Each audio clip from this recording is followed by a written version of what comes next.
इतनी हिम्मत तेरी, हैं? मेरे बीच में बोलेगी? मैं जो चाहूंगा वो करूंगा। और शू फर्क पड़े तारे? हाँ, तेरे पास है ना तेरी बेटी संभालने को? नहीं।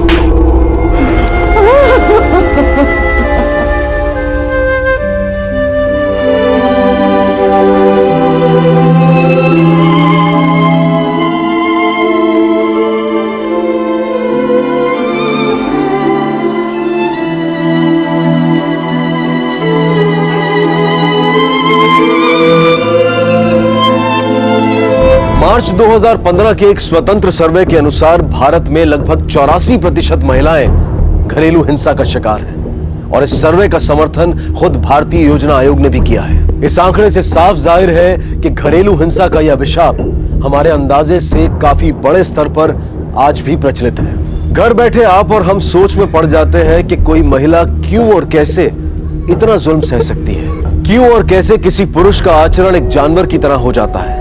आखिर क्यों और कैसे कोई औरत प्रतिदिन ये हिंसा सहते हुए भी बिना किसी प्रतिकार के अपनी जिंदगी जिए जाती है। मोड़ू थर्षे बेटा, जल्दी कर, बस आ जाएगी। चला। अरे किरण, जूते कहाँ हैं? हाँ, यही नीचे रखे हैं। आज बैठ जा। हाँ, चलो मुंह खोलो। खोलो। शाबाश, गुड गर्ल। मैं देती हूँ। मैं कर लूंगा, तुम जाओ खिलाओ।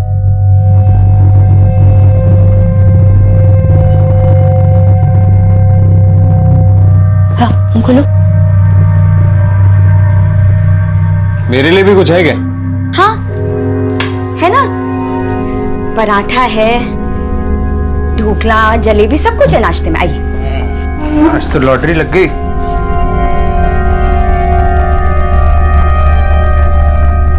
चल मुकुल। ये नमक की गोनी तुम्हारे मायके से आई थी क्या? पूरी गोनी डाल दी इसमें?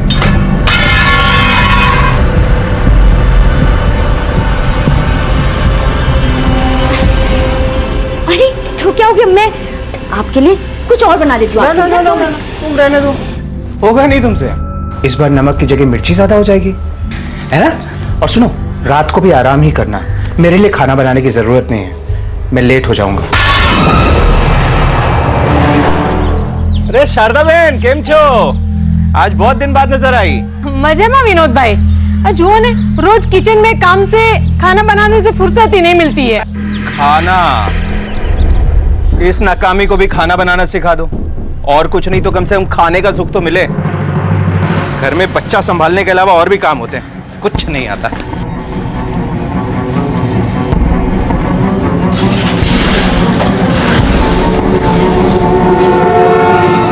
किरण, कल रात को फिर कुछ हुआ था क्या? चीख सुनी थी मैंने। चीख? कौन सी चीख? मुझे नहीं पता। पिंकू, रेडी हो गई? गुड गर्ल, जल्दी से स्कूल जाना। हाँ, बाय मिंकू। किरण, एक बात कहूं, तुम्हें विनोद के बारे में किसी न किसी को तो बता देना चाहिए। किसी और को नहीं तो कम से कम अपने मायके वाले को बता दो। कुछ है ही नहीं बताने को शारदा बहन, कुछ भी नहीं है। छुपाने से कुछ नहीं होगा। शारदा बहन, बोला ना, कुछ है ही नहीं बताने को। अब जाइए, अपने काम से काम रखिए।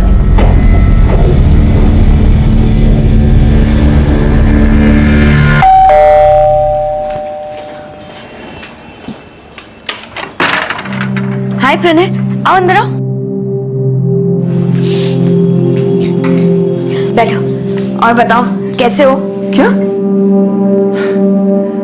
मैं कैसा हूं? किरण, तुम नॉर्मल बिहेव करने की कोशिश क्यों कर रही हो? तुमने मां से झूठ कहा, लेकिन मैं जानता हूं इस घर में क्या हो रहा है। किरण, मैं फिर कह रहा हूं, जो हो रहा है वो सहन मत करो। आवाज उठाओ उस आदमी के खिलाफ। अगर कुछ हुआ तो मैं हूं ना। प्रणय, मुझे पता है कि तुम मेरे बहुत अच्छे दोस्त हो और तुम्हें मेरी चिंता है, लेकिन विनोद के बारे में आगे से फिर कुछ मत बोलना, वरना मैं। किरण प्लीज, मैं तुम्हें ऐसे नहीं देख सकता। देखो प्रणय, जो तुम्हारी माँ को बोला था वही तुम्हें बोल रही हूँ। अपने काम से काम रखो और प्लीज जाओ यहाँ से। ठीक है।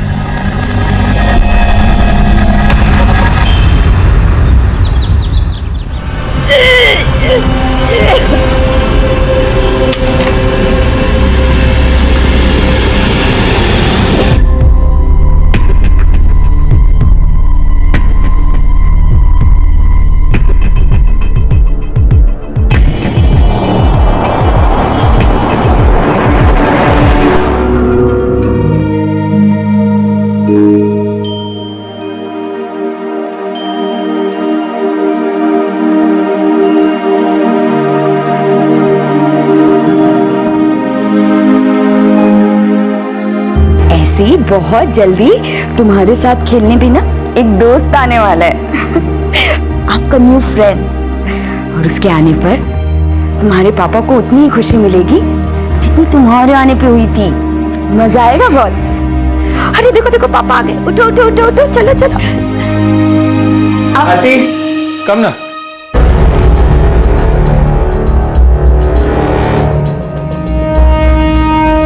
हम लोग आप इसे घर पे? यानी प्लीज ये सब यहाँ नहीं चलेगा। अरे कम से कम मिंकू के बारे में तो सोचिए, इसमें क्या बीतेगी। प्लीज विनोद, मैंने तुमसे पहले ही कहा था कि घर से बाहर मिलते हैं। एक मिनट में बात कर रहा हूँ। नहीं नहीं विनोद, मैं बाहर तुम्हारा वेट करती हूँ। Okay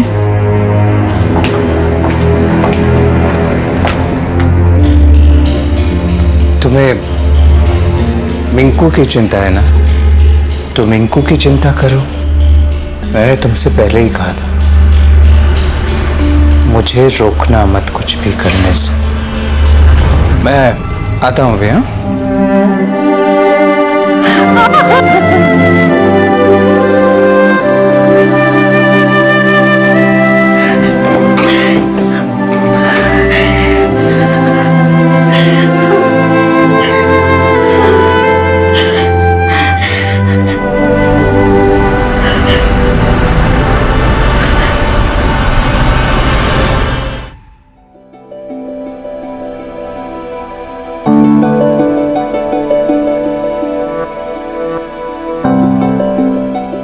I'm sorry.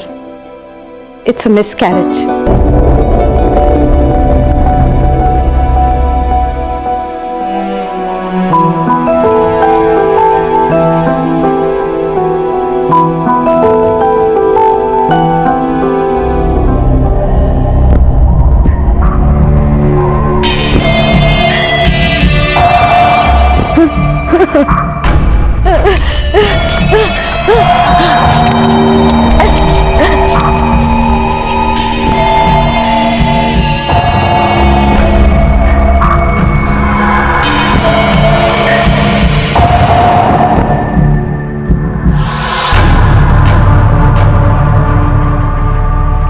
हाँ मेपन, हाँ आता हूँ, किरण को लेके ही आऊंगा।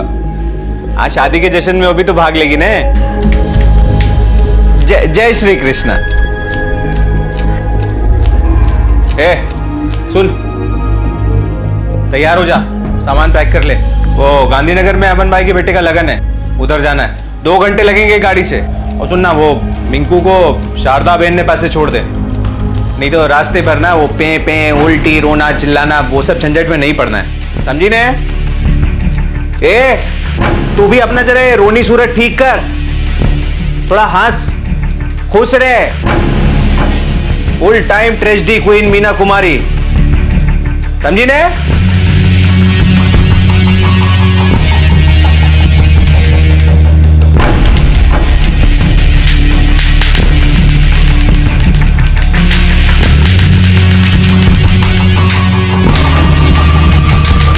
मम्मी कौन?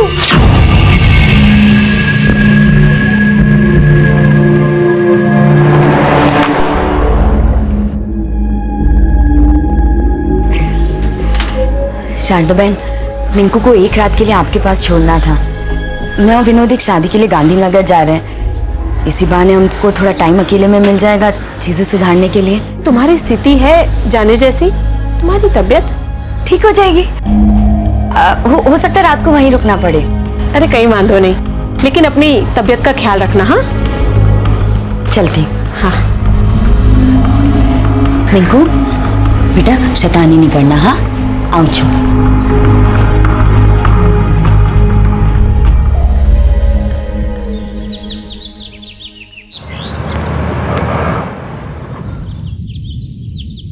अरे ताला लगा हुआ है। ये कहाँ गए? विनोद ने तो बोला था कल रात में शादी में आऊंगा, वहां पर भी नहीं आया, घर पर भी नहीं है। कहाँ गए होंगे ये लोग? हरी भाई को पूछते हैं। हरी भाई, शारदा बहन, हरी भाई। क्या हुआ राजन भाई? अरे आपको पता है ये लोग कहाँ गए? नहीं तो। वो शादी में जाने का बोल के गए थे, पर शादी में तो आए नहीं वो लोग। राजन भाई सुबह से हम भी परेशान है। मिंकू का हाल देखो, कितना रो रो के बुरा हाल हो गया इसका। ये लोग गए तो कहाँ गए?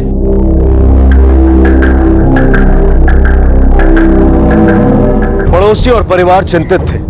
किरण और विनोद गांधीनगर में रिश्तेदार के घर की ओर निकले जरूर थे, लेकिन वहां पर पहुंचे नहीं। तो फिर कहां थे विनोद और किरण? कुछ पता चला क्या? कहीं कुछ पता नहीं चल रहा है। पुलिस स्टेशन चलते हैं।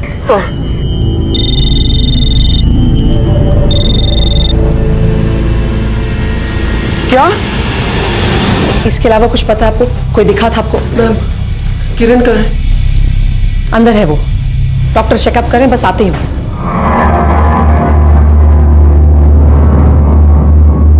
विनोद विनोद क्या છે?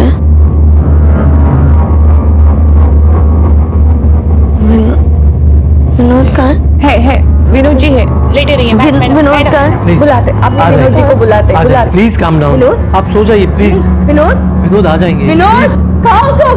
विनोद प्लीज रेस्ट नहीं, कीजिए, आ जाएंगे। मैडम विनोद आपके साथ है ना? वो कहीं दूसरे देखिए, आप शांत हो जाइए। है ना? मम्मी विनोद मेरे साथ था ना, है ना? हम दोनों एक साथ गया था ना। हाँ विनोद कहाँ है बेटा? कहाँ है विनोद? देखिए, आप शांत होकर हमें बताएंगे ना तो हम आपके पति को ढूंढ पाएंगे। ढूंढ पाएंगे?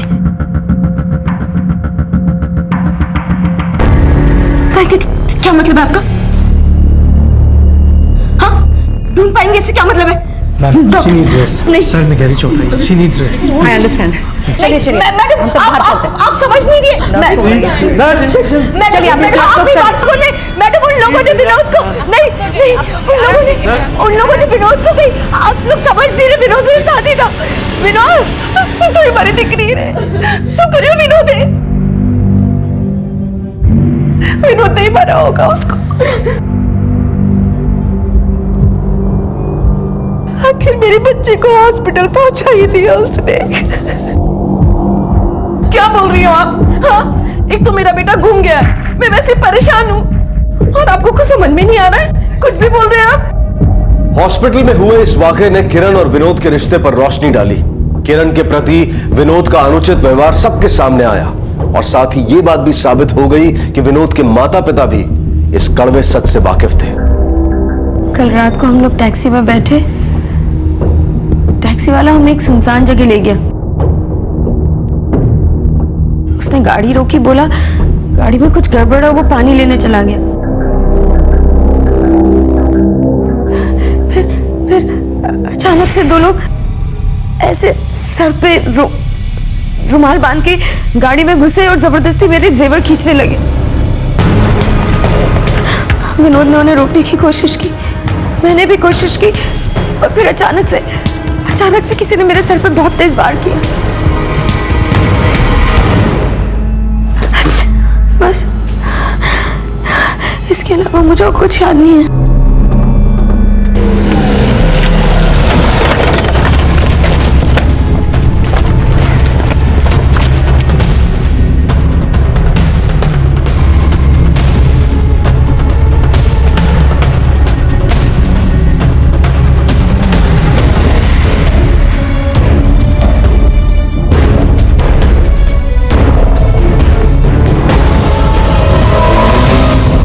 सिर्फ विश्वास चौकी नहीं, करीबन सुंदर नगर तक के आगे का इलाका छान मारा पर कुछ नहीं मिला, बस ये टूटा हुआ फोन।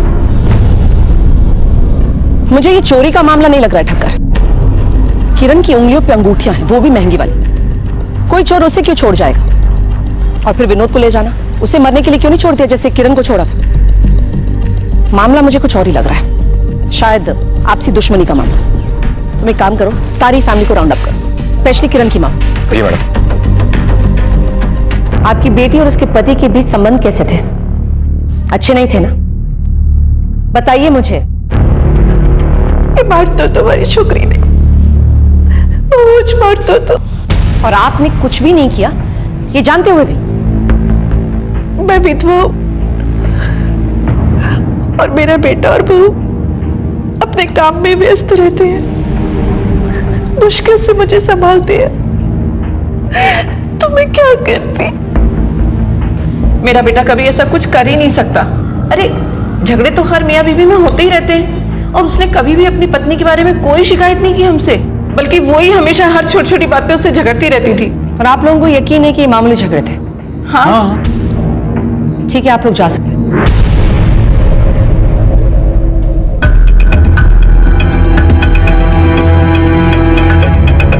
मामूली झगड़े, ये मामूली झगड़े थे कि डोमेस्टिक वायलेंस? पता लगवाना पड़ेगा ठक्कर, तुरंत। जी मैडम। किरण तो बहुत अच्छी है साहब, उसकी किसी से क्या दुश्मनी, वो तो खुद ही विनोद से परेशान थी। हाँ, विनोद के जरूर बहुत सारे दुश्मन रहे होंगे, निर्दयी मानस। उसे तो अपना बच्चा खो जाने का दुख भी नहीं था, मैंने उसके चेहरे पे जरा भी दुख नहीं देखा था। बच्चा खोने का? हाँ साहब, किरण के पेट में 3 महीने का बच्चा था। अरे सर, उस आदमी को वैसे भी जीने का कोई हक नहीं था। अपनी बीवी को इतनी बेरहमी से मारता था, पीटता था, इतना बुरा बर्ताव करता था। अच्छा वो मर गया। मैडम, ऐसे तो किसी पे शक नहीं हुआ सिवाय उस प्रणय के। पड़ोसी शारदा बहन का बेटा, उसे विनोद पे बड़ा गुस्सा था, कह रहा था अच्छा हुआ जो मर गया। हो सकता है कि उसी ने विनोद को कुछ किया हो। अगर उसने कुछ किया होता तो शायद इतने खुले से नहीं कहता वो, लेकिन ये भी हो सकता है कि वो हमें गुमराह करने की कोशिश कर रहा है। मैडम एक और बात, विनोद के नाम पे एक इंश्योरेंस भी थी, पता चला है। उसके पेपर्स मैंने मंगवाए, विनोद के इंश्योरेंस पेपर्स में 75 लाख का इंश्योरेंस, बेनिफिशियरी किरण धेड़ी। मतलब विनोद के मरने का सबसे ज्यादा फायदा उसकी बीवी को होने वाला था, किरण को।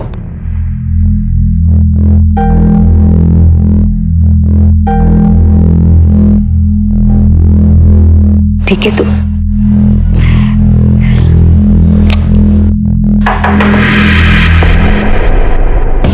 मिस्टेरिया, अरे आराम से बेटा, उतावट શું કામ કરે છે? मैडम, मेरे पति का कुछ पता चला? आई एम सॉरी, अभी तक उनका कुछ पता नहीं चला। आपको कुछ और याद आया जिससे हमारी हेल्प हो सके? नहीं, कुछ भी नहीं। अच्छा, आपको ये तो याद होगा ना कि आपके पति के नाम का एक इंश्योरेंस पॉलिसी है, विनोद के नाम का बीमा। बीमा? नहीं, मुझे नहीं पता। वो मुझे सारी बातें बताते ही कहाँ थे। आयशो, मैडम, आपको ये लग रहा है कि ये सब मैंने करवाया है? ये विनोद के साथ आप ऐसा सोच भी कैसे सकती है मैडम?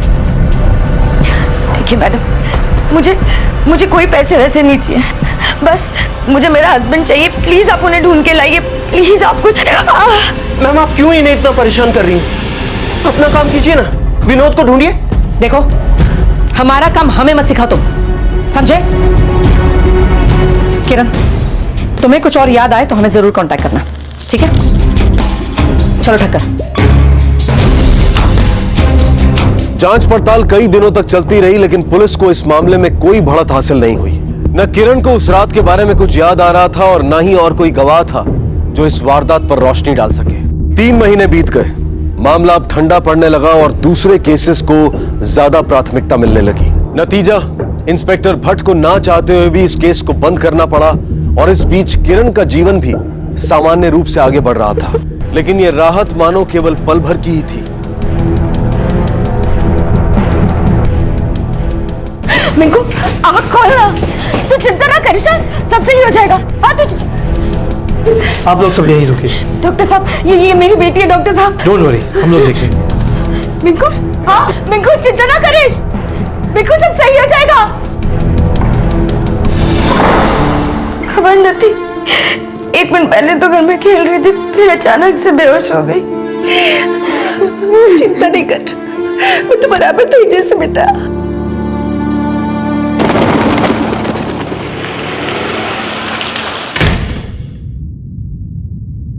डॉक्टर साहब, मेरी बेटी मिंकू। बच्ची के दिल में छेद है, ऑपरेशन करना जरूरी है। अभी तो मैंने दवाइयां दे दी है, पर ऑपरेशन तो करना ही पड़ेगा।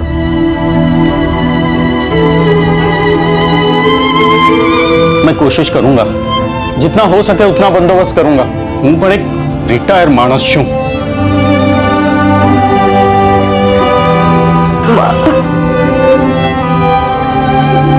बेटा अगर बीमा की रकम मिल जाती तो આપણને મદદ થઈ જશે।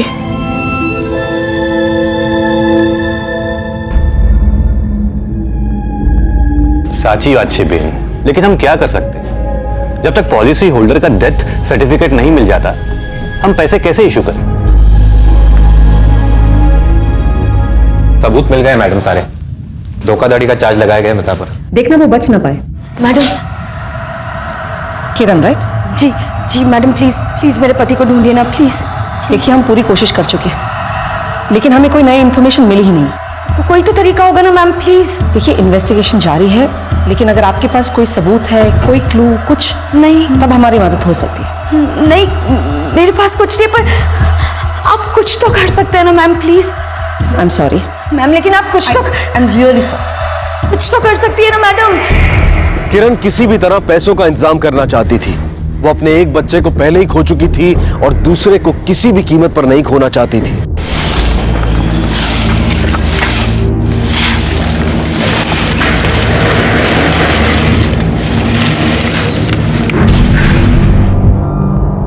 ये वो केसेस मैडम जिनका ताल्लुक उस बॉडी से हो सकता है।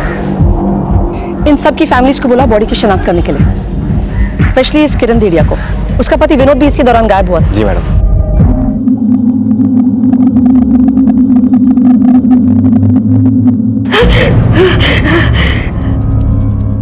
ये मेरा डिक्रो नत्ती नत्ती, ये मेरा बेटा नहीं हो सकता। ये नहीं हो सकता, मेरा बेटा नहीं हो सकता, हमारा बेटा ये नहीं हो सकता। आ नहीं हमारो दिक्रो नहीं।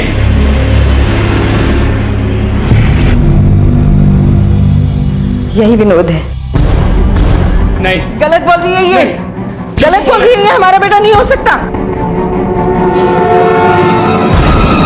माता पिता कह रहे हैं कि वो लाश उनकी बेटी की नहीं, और पत्नी कह रही कि उसी की पति की लाश है। समझ में नहीं आ रहा।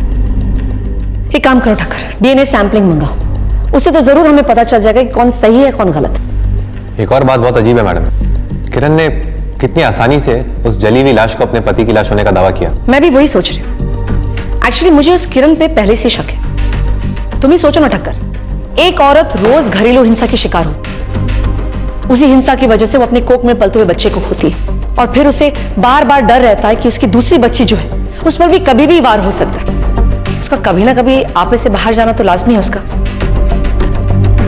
वो उसने ऐसा क्यों किया नहीं समझ में आ रहा, लेकिन कैसे किया ये समझ में नहीं आ रहा। एक काम करो ठक्कर साहब, उसे मिंकू की बहुत चिंता है। दिन रात वो मिंकू के इलाज के लिए पैसा जोड़ने में लगी हुई है। अगर ऑपरेशन जल्दी नहीं हुआ तो कॉम्प्लिकेशंस बढ़ सकती हैं। बच्चे की हालत बहुत बुरी है मैडम, इलाज के लिए ऑपरेशन की जरूरत है और ऑपरेशन के लिए पैसे। मैडम जी, ये मेरे बेटे विनोद की पुरानी मेडिकल रिपोर्ट्स मिल गई है। इससे आपको पता चल जाएगा कि जली हुई लाश मेरे बेटे की नहीं है। देखिए, जैसे हमें कुछ पता चलता है हम आपको जरूर इन्फॉर्म करेंगे। थैंक यू जी, नमस्ते। नमस्ते। ठक्कर, ये बहुत अच्छा हो गया। अब हमें पता चल जाएगा कि वो बॉडी विनोद की है भी कि नहीं। चेक करो। Yes ma'am. चलो।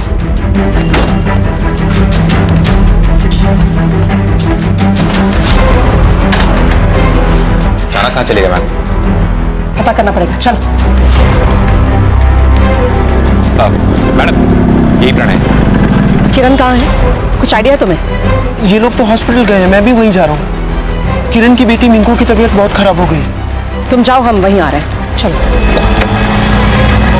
देखिए थोड़े से भी पैसे मिल जाएंगे ना तो मेरी बहुत मदद हो जाएगी। मेरी बेटी का सवाल है, उसका ऑपरेशन ड्यू है, प्लीज कुछ मैं आपसे बाद में बात करती हूँ। इतना ही मैनेज हो पाया।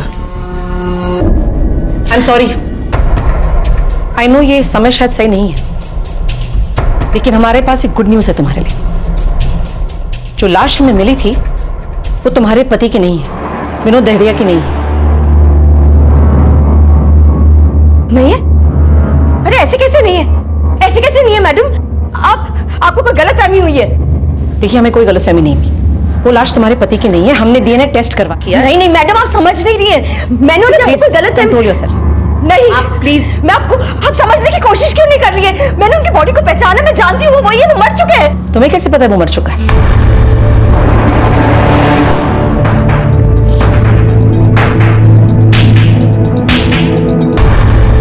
तुम्हें कैसे पता कि वो मर चुका है? कि वो जिंदा होते तो किसी तरह तो मुझे कांटेक्ट करने की कोशिश करते, फोन करते, घर पे आते, कुछ तो करते वो। जो हमने कहना था कह दिया। आप अपनी बच्ची को संभाल। चलो ठक्कर।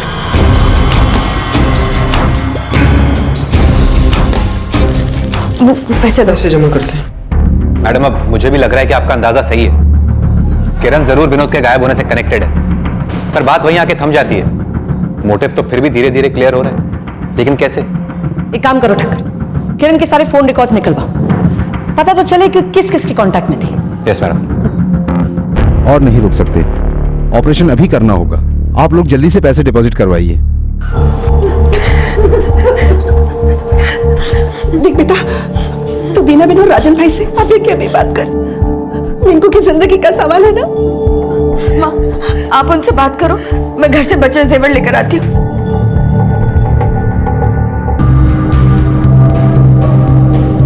मैम नर्स है अस्पताल में जहां किरण का इलाज चल रहा था। मैं कुछ भी नहीं जानती मैडम, और ये किरण जी को तो मैं जानती भी नहीं हूँ। अच्छा, लगता है जेल की हवा खाकर ही तुम्हारी याददाश्त वापस आने वाली है। फिर शायद तुम्हें याद आ जाएगा कि तुम किसको जानती हो किसको नहीं। अरेस्ट करो उसे। नहीं मैडम, बताती हूँ, सब सच बताती हूँ। हाँ, किरण जी ने मुझे कहा था एक बॉडी अरेंज करने के लिए। प्लीज प्लीज सिर्फ आप ही मेरी मदद कर सकती हैं। मेरी बेटी की जिंदगी का सवाल है, प्लीज। देखिए मैं इसमें आपको कोई मदद नहीं कर सकती, आई एम सॉरी। प्लीज समझने की कोशिश कीजिए। मैं रुपए मिलते ही आपको आपके 1 लाख रुपए दे दूंगी। प्लीज मेरी बेटी के लिए प्लीज मेरी मदद कर दीजिए। और उसके लिए वो मुझे पैसे भी देने वाली थी, लेकिन मैडम उन्होंने ये कहा था कि ये सब अपनी बेटी की जिंदगी बचाने के लिए कर रही है, बस इसके लिए मैंने ये सब किया। तुमने कानून के साथ खिलवाड़ किया है। ले जाओ इसे। मैडम ले जाओ।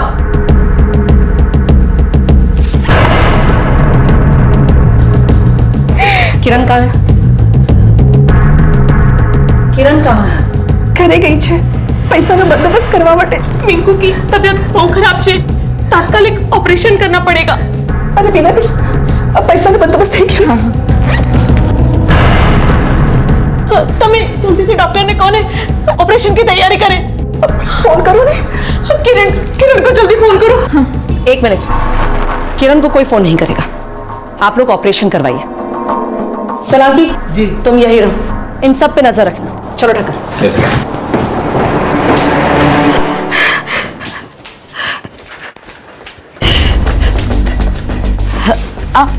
आप लोग देखिए प्लीज, अभी कुछ नहीं, मुझे जाना है। मेरी बेटी हॉस्पिटल में है, हमें पता है किरण, और इसीलिए तुम्हें पैसों की जरूरत है, जिसके लिए तुमने एक नकली बॉडी का इंतजाम किया। सही है? क्या क्या कह रही है? देखो नर्स ने हमें सब बता दिया है, तो झूठ बोल के कोई फायदा नहीं होने वाला। क्या बकवास किए जा रही है? कुछ समझ नहीं आ रहा है। हमारे पास बहुत टाइम है किरण, टाइम तुम्हारे पास नहीं, और तुम्हारी बेटी मिंकू के पास तो बिल्कुल टाइम नहीं। इसलिए हमें सच पता, तुमने बॉडी का इंतजाम किया ना? तुमने एक नकली बॉडी का इंतजाम, किरण तुमने एक नकली बॉडी का इंतजाम किया ना? बताओ मुझे, मिंकू के लिए सच बोलो किरण।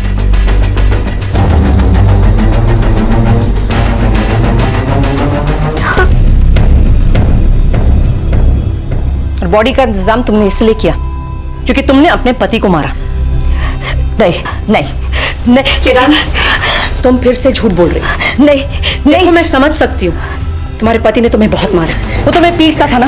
नहीं, और तुम्हारे बच्चे की जान उसी की वजह से गई। मैं मेरे को नहीं खोना चाहती। तो तुम्हें मुझे सच बताना होगा किरण, तुमने अपने पति को मारा है ना किरण?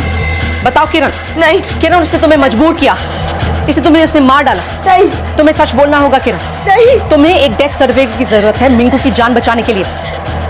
सिर्फ तुम्हें बचा सकती है सच बोलकर किरण। मैं मेरे को नहीं खोना चाहती। तो तुम्हें मुझे सच बताना होगा किरण, तुमने अपने पति को मारा है ना किरण? बताओ किरण। नहीं किरण, उसने तुम्हें मजबूर किया, इसे तुमने उसे मार डाला। नहीं, तुम्हें सच बोलना होगा किरण। नहीं, तुम्हें एक डेथ सर्टिफिकेट की जरूरत है मिंकू की जान बचाने के लिए। सिर्फ तुम्हें बचा सकती है सच बोलकर किरण। उसने मेरे बच्चे को मार डाला। वो इंसान नहीं, वो हैवान था, हैवान। मुझे उसे रोकना था हमेशा के लिए। उसकी बॉडी कहाँ है किरण? बताओ मुझे, उसकी बॉडी कहाँ है? ऐसी हालत में उसकी पूरी बॉडी छिपाना मुश्किल था, इसलिए मैंने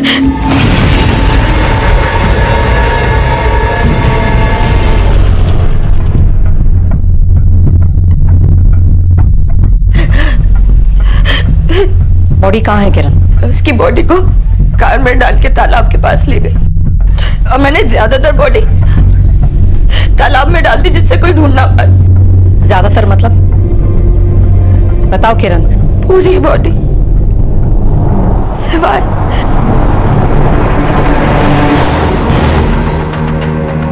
खुदवा उसे।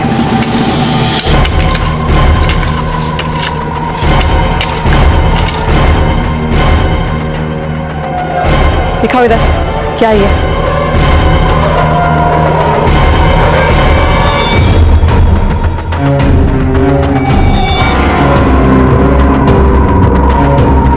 खोलो उसे।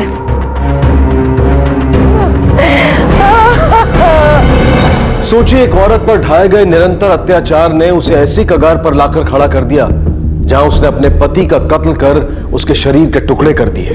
अपनों से मिली उपेक्षा और पुलिस का साथ ना मिलने की सोच ने किरण को यह मानने पर मजबूर कर दिया था कि इसके अलावा और कोई रास्ता नहीं है। और आखिरकार विनोद के अत्याचार से बचने के लिए किरण खुद गुनहगार बन गई। किरण ने अपनी बेटी को तो बचा लिया, लेकिन उस बेटी ने अपनी मां को खो दिया।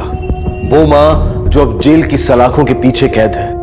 अक्सर कठिन परिस्थितियां इंसान को अच्छाई की सीमा लांघकर बुराई अपनाने पर मजबूर करती हैं। लेकिन यही वो कठिन वक्त होता है जब इंसान को हिम्मत दिखानी होती है, मजबूत बने रहना होता है। काश किरण ने कानून को अपने हाथ में लेने की बजाय कानून का सहारा लिया होता, क्योंकि जो हुआ उसके जिम्मेदार कुछ हद तक किरण के परिवार वाले, पड़ोसी और वो सारे लोग हैं जो इस घरेलू हिंसा के बारे में जानते हुए भी चुप रहे और इसका विरोध नहीं किया। याद रखिए, हिंसा आखिर हिंसक का ही अंत बन जाती है। अब मैं अनूप सोनी आपसे विदा लेता हूं, फिर मुलाकात होगी अगले एपिसोड में और खुलासा करेंगे एक और जुर्म का। तब तक अपना और अपने परिवार का ख्याल रखें और देखते रहें क्राइम पेट्रोल डायल 100। सबक एक को, सीख हम सबको। जय हिंद।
हाँ सर, ओके। जी कहिए, क्या परेशानी है आपको? दरोगा मैडम, हमारी बिटिया को चैन से जीने नहीं दे रहे हैं वो लोग। कौन लोग? उसका ससुर और उनका पूरा गांव। पूरा गांव? पर क्यों? उसकी प्रसिद्धि इस परेशानी का कारण है। कैसी प्रसिद्धि है? कौन तुम्हारी बेटी? हम साथ लाए, आप खुद देख लीजिए दरोगा मैडम।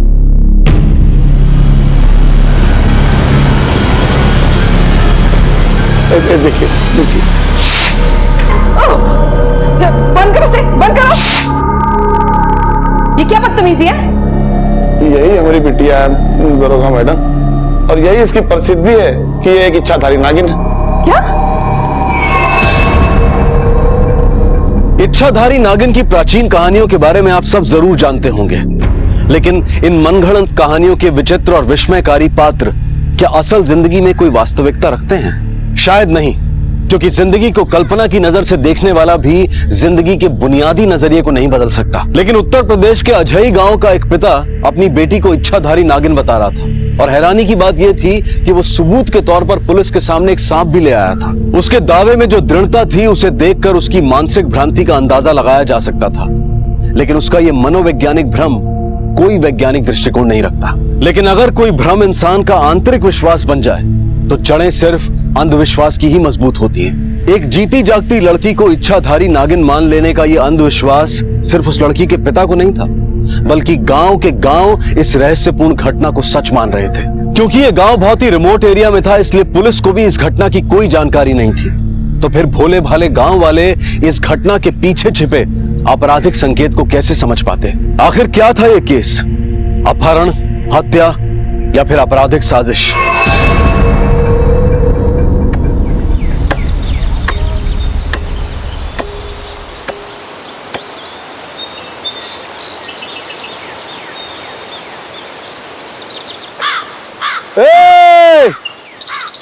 अरे क्या की भैंस भी आनी है जो सबको दूध बांट रहा है? अरे चमत्कार हो गया हरिया, छाता गांव में एक सुहागन नागिन बन गई, उसी को भोग चढ़ाने जा रहे हैं। अच्छा,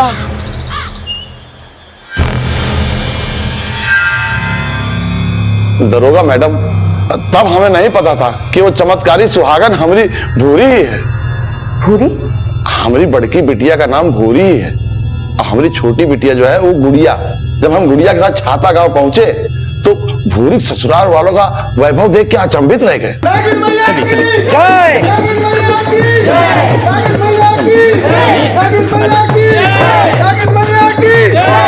चलिए आइए आइए, चलिए चलिए।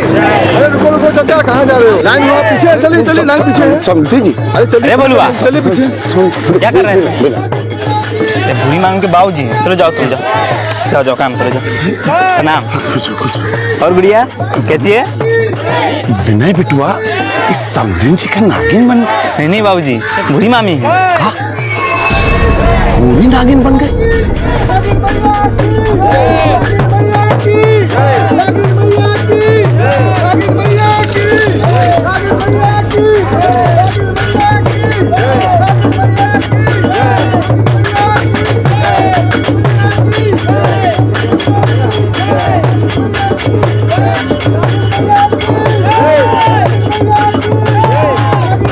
बहू की भक्ति में देखो सासू मगन, क्या लीला रचाई नागिन मैया ने। और ससुर को भी देखो। आइए आइए आइए आइए, डालते जाइए, दूध इसमें डालिए, चढ़ावा जो है वो इसमें डालिए। नागिन मैया सबका भोग लेगी, सबका कल्याण होगा। हाँ हाँ, डालिए डालिए। बाबूजी क्या कर रहे हैं आप? काहे प्रदर्शनी लगाए हमारी बीवी की? हम कह रहे हैं आपको उसको ले जाके जंगल छोड़ दीजिए, उसको मुक्ति मिल जाएगी और हम सबका भला हो जाएगा। हमारी मूर्ख पैदाइश, जंगल में जाके तपस्या तू कर। हमारी बहुरानी तो पहले से सिद्ध है, उसे कैसी मुक्ति?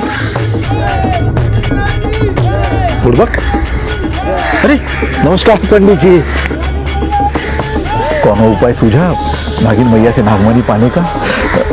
नागिन मैया की, नागिन मैया की, नागिन मैया की। तो तुम्हारा मतलब है कि तुम्हारी बड़ी बेटी को इच्छाधारी नागिन मानकर पूरा गांव पूज रहा है? क्या बकवास है ये? दरोगा मैडम, हम कोनो मस्खरी नहीं कर रहे हैं। भूरी इच्छाधारी नागिन है, हम सबन की शंका दूर करने के लिए नारी रूप में उसने आखिरी बार एक चिट्ठी भी लिखी थी।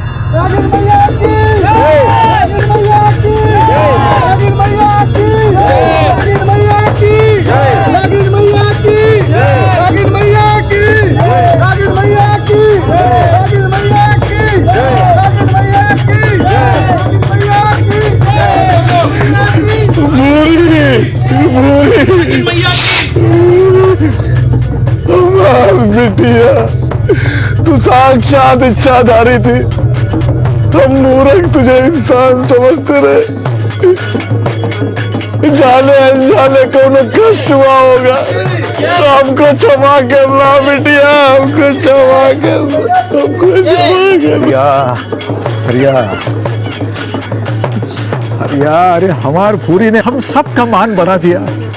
सृष्टि के अंत तक लोग तुम्हें नागिन मैया के पिता और हमें नागिन मैया के ससुर की तरह याद रखेंगे। बोलो नागिन मैया की, नागिन मैया की, नागिन मैया की, बोलो नागिन मैया की।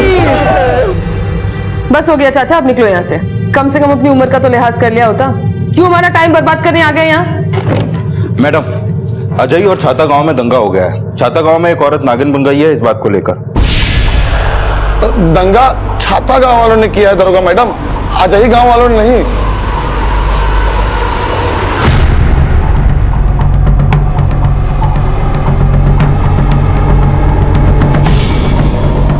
यादव, तुम अजय गांव जाओ, हम छाता गांव से होकर आते हैं। जी मैडम। वही हुआ था ना तुम्हारी बिटिया के नागिन बनने का कांड? कांड नहीं दरोगा मैडम, चमत्कार। हाँ, चमत्कार। चले।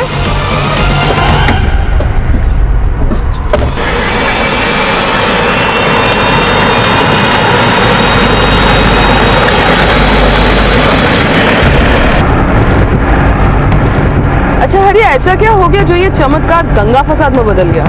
अचानक ये जय जयकार करने वाले कोलाहल कैसे मचाने लग गए? शास्त्रार्थ करने वाले भी कभी कभी तू मैं पे उतर आते हैं। हम तो तुच्छ प्राणी हैं दरोगा मैडम। नागिन मैया के प्रति सबका प्रेम भाव देखकर हम जैसे ही गांव पहुंचे तो हमारे गांव के मुखिया जो है वो गांव वालों के साथ हमारे घर आ गए। देखो हरिया, भूरी पूरे गांव की बेटी है। ये माना कि उस महान आत्मा के इच्छाधारी रूप का गवाह उसका ससुराल वाला गांव बना, पर उन नारी रूप में उनका जन्म तो अजय गांव में हुआ है ना। ये उनकी जन्मभूमि है, इसलिए नागिन मैया का डेरा उनकी जन्मभूमि में ही होना चाहिए। क्यों साथियों? नागिन मैया की, नागिन मैया की, नागिन मैया की, नागिन मैया की, नागिन मैया की, नागिन मैया की। सबके जोर देने पर हम समधी जी की अपनी नागिन बिटिया को लेने पहुंचे तो समधी जी बिफर गए। कैसा बाप है तू? अरे अपनी ब्याही बिटिया को ससुराल के बजाय अपने घर में रखना चाहता है? समधी जी, भूरी अगर साधारण नारी होती तो आपके विचारों पे खुशी खुशी फूल चढ़ाते, पर वो इच्छाधारी साक्षात नागिन मैया का अवतार और महान आत्मा हमेशा अपनी जन्मभूमि पे ही पूजी जाती है। जन्मभूमि अवतार भूमि लगा रखा आप लोगों ने। भूरी सिर्फ जंगल जाएगी, मुक्ति दो उसे। मुक्ति की युक्ति सुझाना बंद कर मूर्ख। तेरी बीवी का जंगल में नहीं, यहाँ ससुराल में मंगल है। कहीं नहीं जाएगी वो, यही रहेगी। चाहे उसका बाप जन्मभूमि का डंका बजाए या फिर उसका पति जंगल जंगल की बीन बजाए। हमरे समधी की जिद ही सारे फसाद की जड़ है। उनकी दबंगैया घोषणा ने हमारे गांव वालों की भावनाओं को छलनी कर दिया। उसके बाद दोनों गांव की जनता और पंचायत आमने सामने।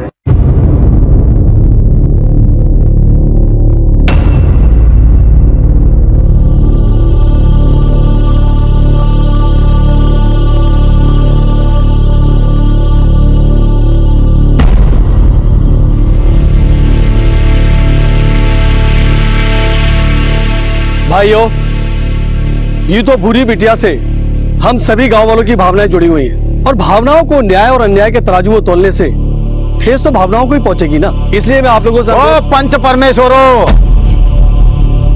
फैसला सुनाओ, पाठशाला का ज्ञान मत बगारो। ओमी,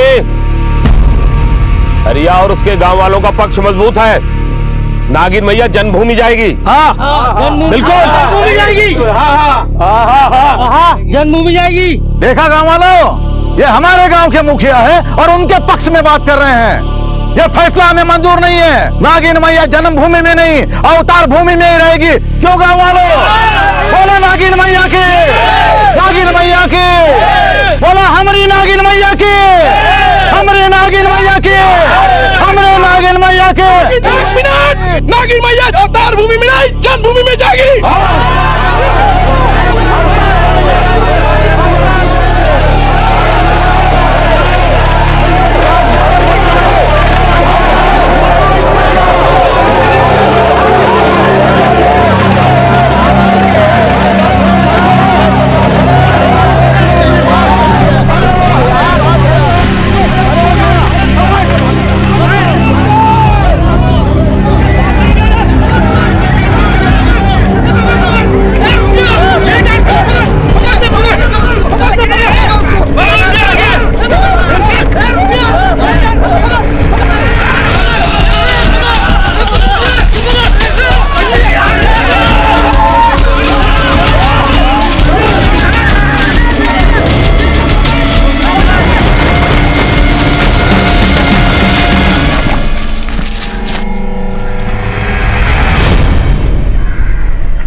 अंधेर नगरी चौपट राजा, ये कहावत यहां पर बिल्कुल उपयुक्त बैठती है। भूरी के साथ क्या हुआ, आखिर एक जीती जागती लड़की को कैसे नागिन मान लिया गया, इस बात को लेकर दोनों गांव की जनता और पंचों में कोई विवाद था ही नहीं। जो सवाल बुनियादी होना चाहिए था उसकी बुनियाद को सिरे से ही नकारा जा चुका था और बिना सर पैर के फसाद हो रहा था कि नागिन यहां रहेगी या वहां।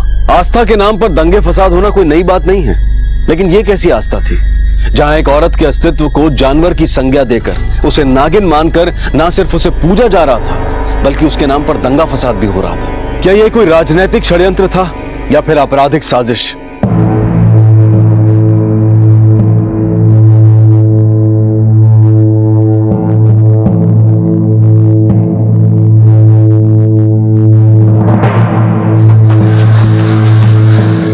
नाना जी, बूढ़ी मामी के बाबूजी कहीं नहीं मिले, अपना गांव भी नहीं पहुंचे। राय का पहाड़ बना दिया आपने।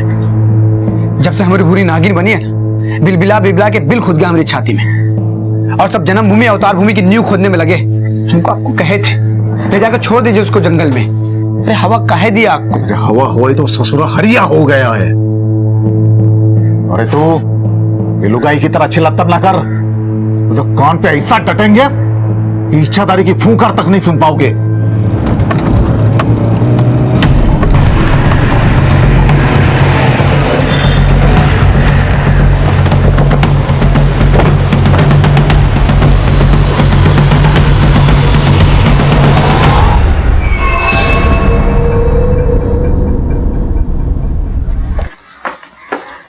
ये क्या तमाशा लगा रखा है यहाँ पे? हैं? भूरी कहाँ है? दरोगा जी, ये हमें काहे पूछ रहे हो? इसी से पूछ लो जो आप लोगों को यहाँ लाया है। ए हरिया, क्या गुड़ गोबर कर रहे हो? बता दो दरोगा जी को। बुरी को तुम कहाँ ले गए थे? गुड़ गोबर तो हम करेंगे तुम सबका। एक जीती जागती लड़की को नागिन बताकर पुजवा रहे हो? साफ साफ बताओ भूरी कहाँ है? देखिए दरोगा जी, आप गलत समझ रही है। हमारी बहू सच में इच्छाधारी थी। अरे बोलो भाइयों, हमारी बहू के साथ हम कभी गलत कर सकते हैं क्या? नहीं नहीं नहीं, नागिन मैया की, नागिन मैया की। नहीं नहीं नहीं दरोगा मैडम, ये बात में कोनो संदेह नहीं है कि वो इच्छाधारी थी। झगड़ा तो इस बात का है कि पंचों के फैसले के मुताबिक वो हमारे साथ रहेगी अजय गांव में। हाँ। देखिए मैडम जी, हम भी आपके जैसे पढ़े लिखे और ऊपर वाले के इस चमत्कार के हम खुद साक्षी हुए। अच्छा, ऐसा मालूम होता है नाटक के संवाद की तरह रट के तैयारी करके तू मुझे कुछ बता रहा है। पहले ये बता भैया, तू है कौन? हम भूरी के पति हैं। आखिरी बार भूरी को नारी के रूप में हमने देखा था। अपनी इस नीति के लिए भूरी खुद बहुत दुखी थी।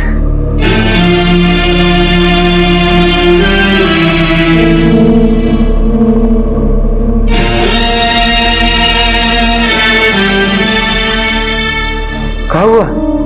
अरे तुम्हारी आंखों में आंसू? कुछ नहीं।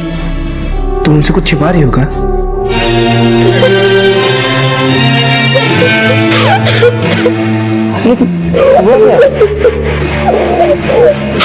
हम आपसे बहुत प्रेम करते हैं, हमें माफ कर दीजिए। अरे लेकिन किस बात की माफी मांग रही तुम हमसे? भूरी हमसे कुछ नहीं बोली और अचानक उसकी गीली आंखें सुनहरी होकर चमकने लगी। हम चौंक गए और अपनी सुध-बुध खो बैठे, मानो सब कोई सपना हो। और जब होश संभाले तो अपने आप को बिस्तर पे अकेला पाए।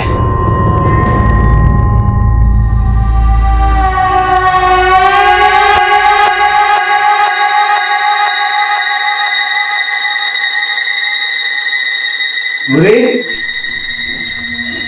भूरी,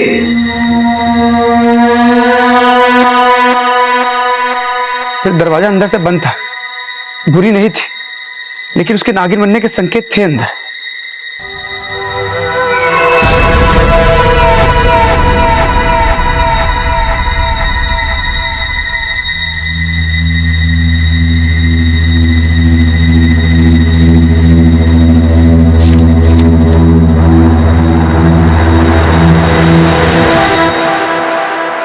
हम एक इच्छाधारी नागिन हैं महेश जी।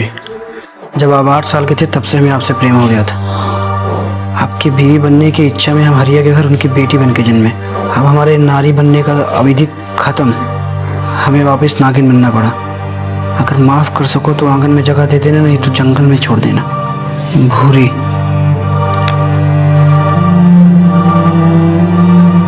फिर तभी हमें फर्श पे पड़े सिंदूर पे नागिन के रेंगने के निशान दिखाई दिए।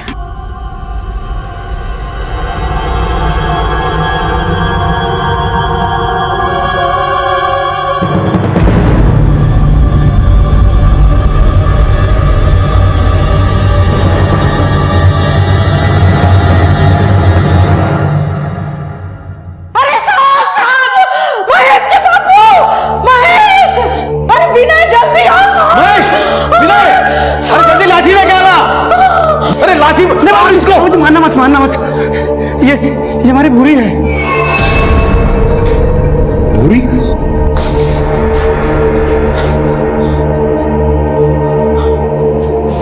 बाबूजी, कल रात को जब हम सोए तो मैं और भूरी साथ में सोए थे, और जब सुबह उठे तो हम बिस्तर पे अकेले थे और घर के दरवाजे की सिटकनी भी अंदर से बंद थी। फिर हमको उसका लेटर दिखाई दिया और लेटर पे उसने लिखा हुआ था कि वो पिछले जन्म में नागिन थी।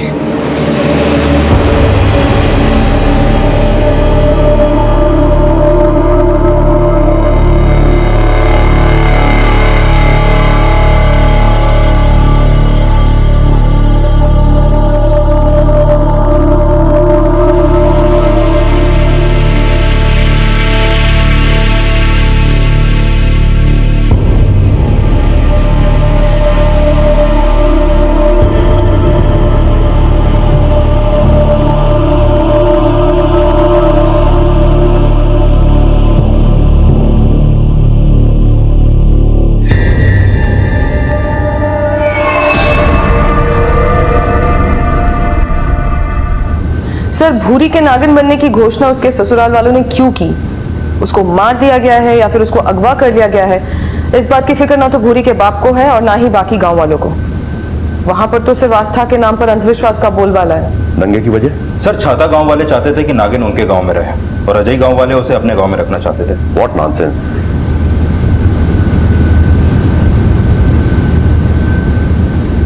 भूरी के ससुराल वालों, उसके पिता और सबकी अच्छे से छानबीन करो। आस्था के नाम पर भूरी के साथ क्या साजिश हो रही है, यह जानना हमारी प्रायोरिटी है, लेकिन गांव वालों की भावनाओं को हर्ट किए बिना।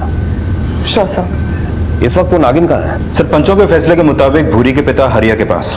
नागिन भैया की आइए, दूध डालिए, आशीर्वाद दीजिए। आते हो दक्षिणा वहां डालिएगा, आशीर्वाद दीजिए, आशीर्वाद दीजिए, दूध डालिए। दक्षिणा वहां, आशीर्वाद दीजिए, आशीर्वाद लो, आशीर्वाद लो। दक्षिणा वहां डालो, दर्शन कीजिए, दर्शन कीजिए। गुड़िया, बेटा देखो, तुम्हारी दीदी दर्शन के लिए कितने दूर दूर से लोग आ रहे हैं। बापू, ये हमारी दीदी नहीं है, डर लगता है हमें इससे। तो बहुत भोली है बेटा, और तुम्हारी दीदी ही रूप बदल के नागिन बनी है। दान पे पैसा डालिए, नागिन मैया की दक्षिणा आशीर्वाद दीजिए, नागिन मैया का आशीर्वाद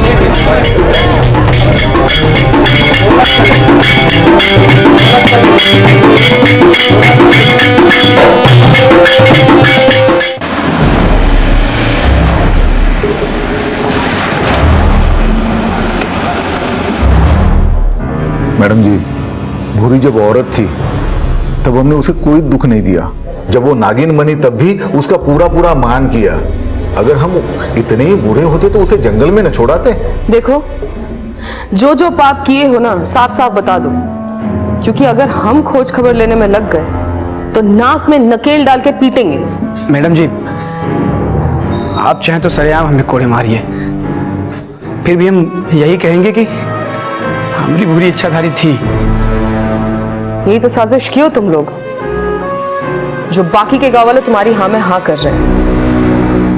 पर तुम्हारी ये तूती हम ज्यादा दिन चलने नहीं देंगे।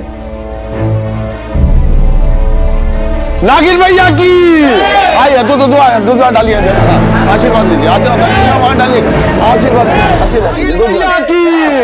नागिन भैया की आइए, हाँ दूध डालिए, हाँ, और वो दान पेटी में पैसा दान पेटी में डालिए, हाँ पैसा दान पेटी में डालिए, हाँ नागिन भैया की, हाँ दूध डालिए, हाँ प्रणाम कीजिए, नागिन भैया प्रणाम, दान पेटी में पैसा डालिएगा। हाँ। एक बाप होके तू इस पाखंड को सच मान रहा है? तुझे उसके ससुराल वालों पे शक नहीं है?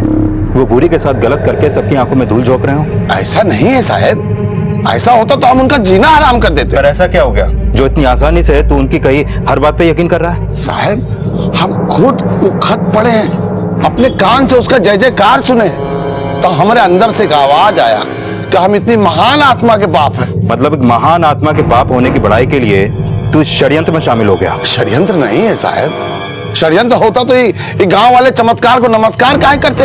एक बात बता, तू वाकई में भोला या भोला होने का दिखावा कर रहा है?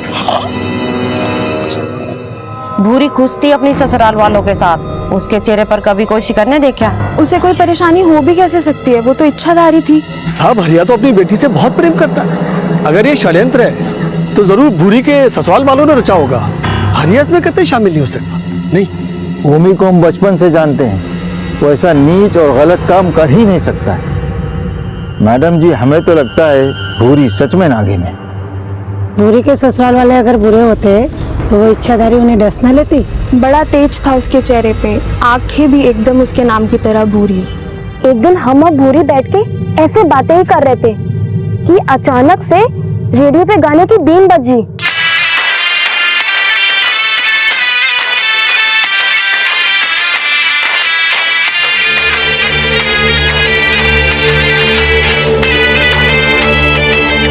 भूरी, ए भूरी, ए भूरी,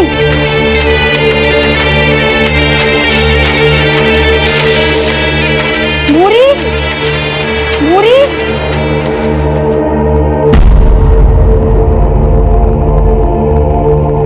और जैसे ही धुन रुकी, वो एकदम ठीक हो गई। मैडम जी, भूरी सांप से भी नहीं डरती थी। एक दिन गांव में सपेरा आया और भूरी ने उसका सांप अपने हाथों में पकड़ लिया।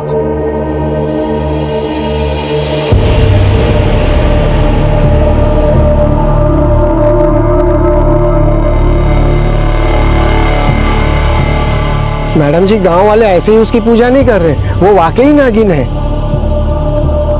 नागिन मैया की, नागिन मैया की, नागिन मैया की, नागिन मैया की, नागिन मैया की, दक्षिणा आशीर्वाद लीजिए, नागिन मैया का आशीर्वाद लीजिए।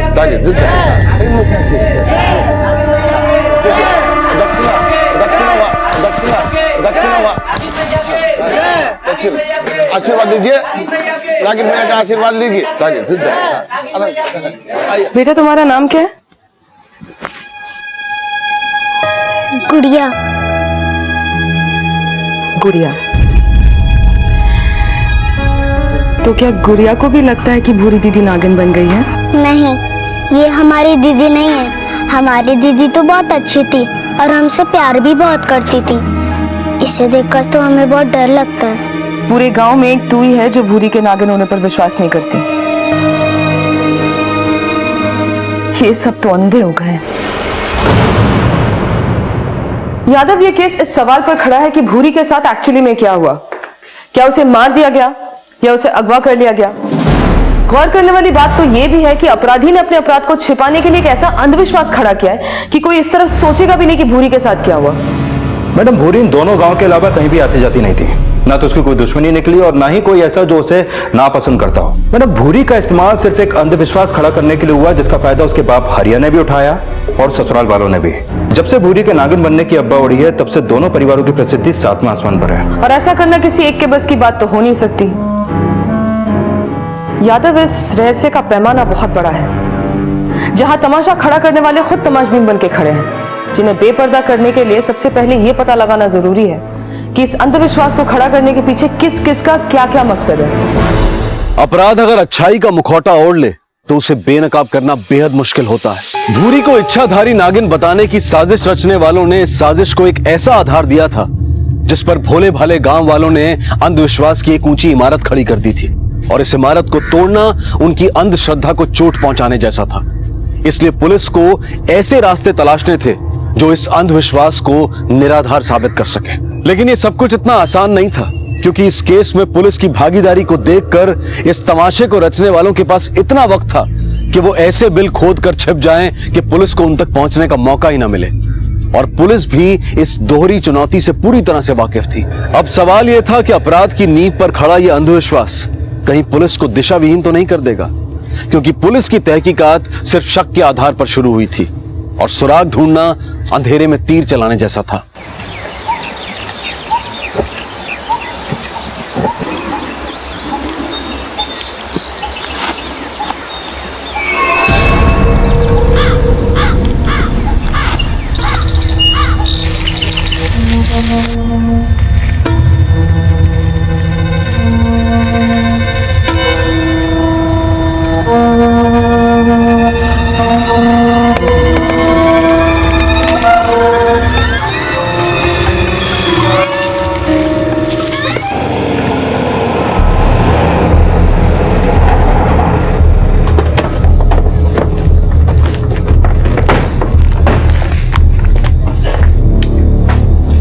हमने सुना कि अजय गांव के पंच आपके मित्र हैं और भूरी का ब्याह उमी के बेटे के साथ आप ही ने करवाया था। जी हाँ। तो उस लिहाज से तो उमी आपका ज्यादा सगा हुआ, फिर नागिन को जन्मभूमि भेजने का फैसला आपने क्यों सुनाया? भूरी और नागिन को लेकर के क्या राजनीति चल रही है दोनों गांव में, जरा साफ साफ बताएंगे?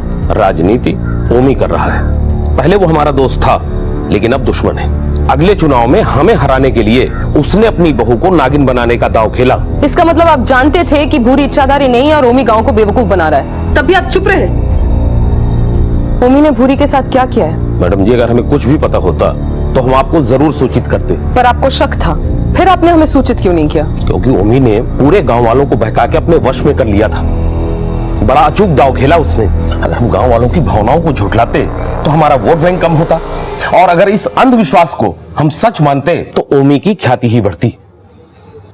इसीलिए हमने नागिन को हरिया को सौंप दिया। एक गांव के पंच प्रमुख ने अपनी गांव के बहू के साथ हो रही साजिश की परवाह इसलिए नहीं की ताकि गांव वालों के सामने उसकी ख्याति कम ना हो। एक जीती जागती लड़की को नागिन बनाकर इधर से उधर घुमाना आपकी राजनीति है? आपको तो शर्म आनी चाहिए।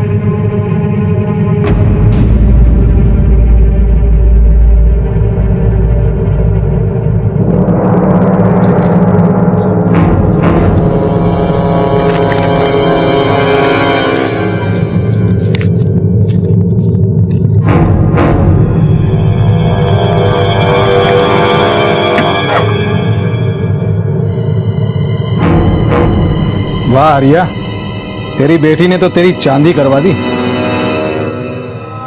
इस नागिन के ड्रामे को ओमी पंच प्रमुख बनने के लिए सीढ़ी की तरह इस्तेमाल कर रहा है। पकड़ के लाए मैडम उसे।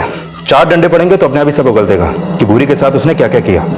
मैडम, हरिया के घर से मैंने अभी अभी एक साहूकार को निकलते हुए देखा है।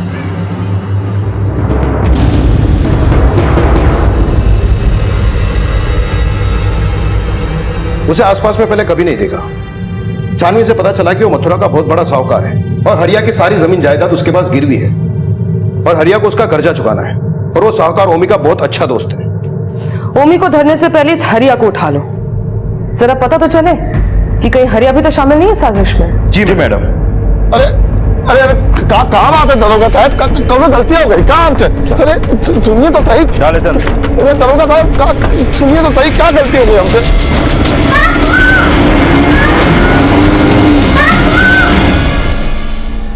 सुना है मथुरा के किसी साहूकार के पास तेरी जमीन गिरवी रखी पड़ी है।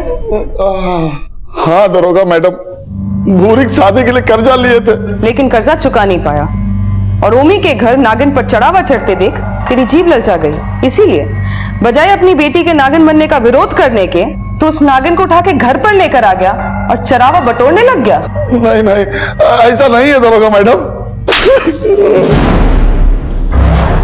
तो फिर ऐसा कैसे हो गया कि एक बाप इतनी आसानी से अपनी बिटिया को नागिन मानने लग गया? दरोगा मैडम, हम सच्चे दिल से अपनी नागिन बिटिया की सेवा कर रहे हैं। नीयत तो समझी जी की खराब है। वो साहूकार को आज हमारे पास भेजे थे, वो हमसे बोला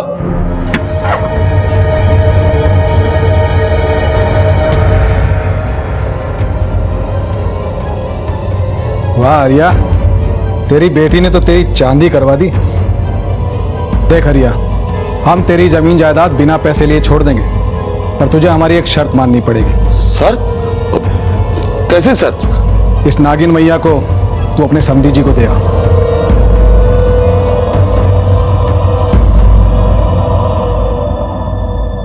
आप ही हमको बताओ दरोगा मैडम, हमारी नागिन बिटिया का सौदा करके वो लालच पला दिखा रहे हैं कि हम?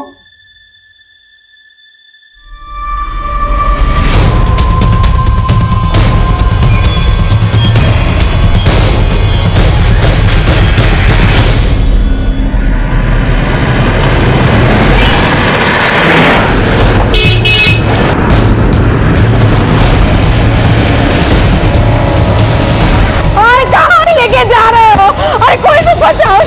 अरे बाबू, ये देखने कहाँ लेके जा रहे हैं पप्पा को? अरे कोई तो बचाओ।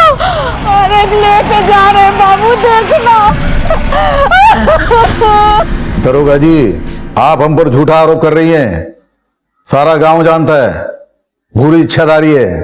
हमने खुद से कोई कहानी नहीं रची है। तूने क्या कहानी रची है नहीं रची है ये सब हमें मालूम है। भूरी को इच्छाधारी नागिन बनाकर पंचायती चुनाव जीतने के लिए, खोखली लोकप्रियता हासिल करने के लिए सब कर रहा है ना? ये आपसे किसने कहा? तू वो सब छोड़, तू पहले ये बता कि भूरी को तूने कहाँ गायब करके रखा है? देखिए मैडम जी, हम सत्ता के लालची जरूर है, लेकिन इतने गए गुजरे नहीं कि सत्ता के लिए घर की बहू बेटियों का इस्तेमाल करें। नहीं, तू उससे कहीं ज्यादा गया गुजरा है। दरोगा जी, आपके पास कोई ठोस सबूत हो तो बताओ। हमारी शत्रुओं की शय पर बेकार में परेशान ना करो हमें। अगर ऐसी बात है तो उनसे ज्यादा हम आपको दे सकते हैं। Get out! Get out!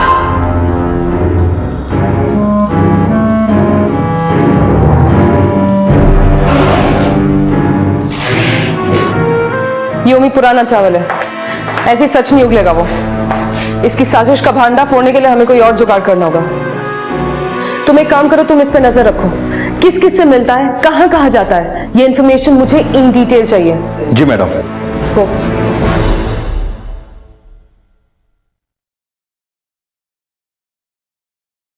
अरे मामा, आप काहे चिंता कर रहे हैं? अरे नाना कोनो गड़बड़ थोड़ी किए हैं, छोड़ देंगे वो लोग उनको। और उनको छोड़ के हमको पकड़ लिए तो? अरे ऐसा कुछ नहीं होगा, बेकार में टेंशन ले रहे हैं। अरे मामा सुनिए तो।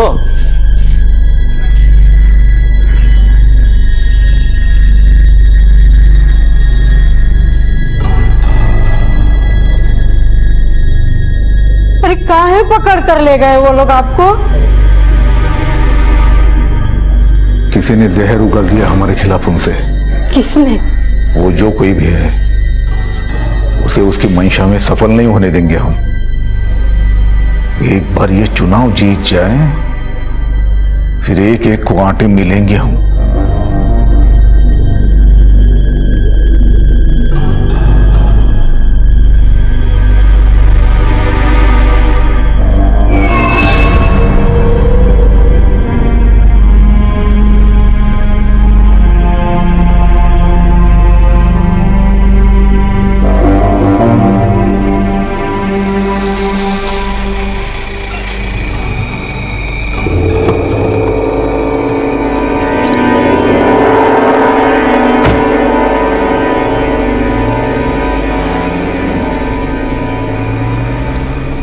बेटा अचानक गोवर्धन क्यों जा रहे हो? इस हफ्ते के लिए टाल दो ना। अरे फिर से बाबूजी को पुलिस उठा ले गई तो?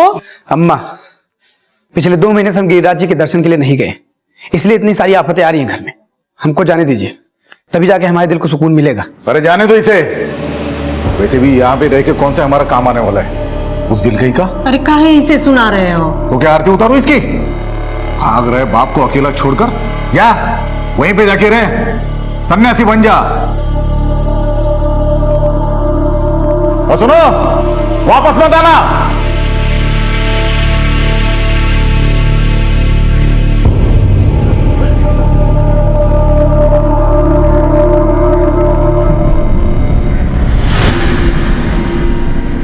मैडम, ओमी ने अपने बेटे महेश को कहीं भेज दिया है। पता करो कहाँ भेजा है। हो सकता है भूरी को गायब करने के पीछे बाप बेटे दोनों की साठगांठ हो। जी मैडम।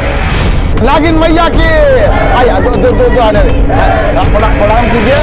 दक्षिणा वहां डालेगा, दक्षिणा जय मैया की, जय मैया की,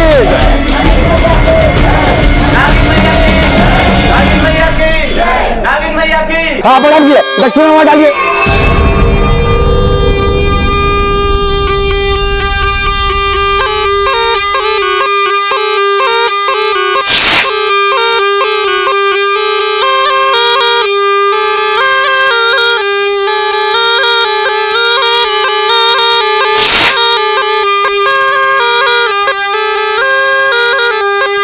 भैया कौन हो और काहे अपने बीन पे पिया के हमारी नागिन बिटिया को बेचैन कर रहे हो?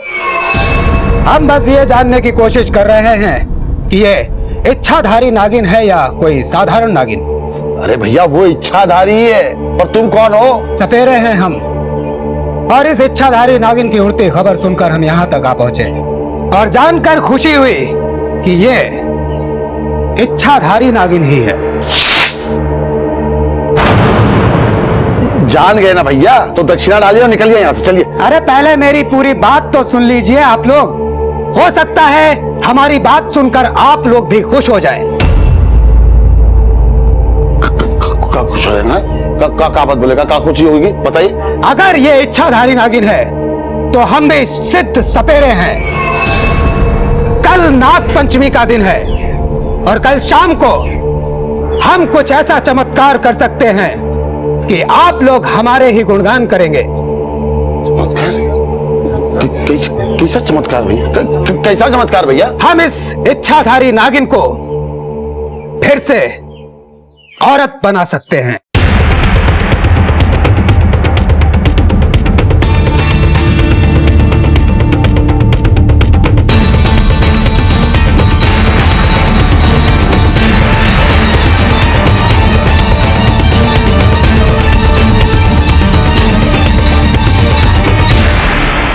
भूरी को इच्छाधारी नागिन मान लेने का भ्रम क्यों खड़ा किया गया?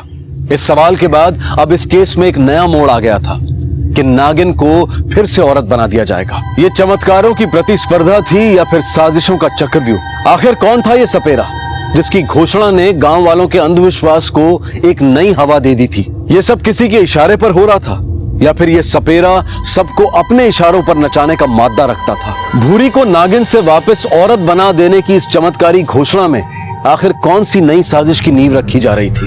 इन सवालों को समझने और उनके जवाब ढूंढने में पुलिस को भी काफी मशक्कत करनी थी और आगे चलकर यह केस एक ऐसे आयाम पर पहुंचने वाला था जिसकी कल्पना पुलिस ने भी नहीं की होगी। इस केस को आखिर पुलिस ने किस तरह सॉल्व किया, ये आप जानेंगे कल रात 10:30 बजे इस केस के दूसरे और आखिरी भाग में। अब मैं अनूप सोनी आपसे विदा लेता हूं, फिर मुलाकात होगी। तब तक अपना और अपने परिवार का ख्याल रखें और देखते रहें क्राइम पेट्रोल डायल 100। सबक एक को, सीख हम सबको। जय हिंद। इस तरह के और भी एपिसोड देखने के लिए हमारे चैनल को सब्सक्राइब करें और बेल आइकन दबाना ना भूलें।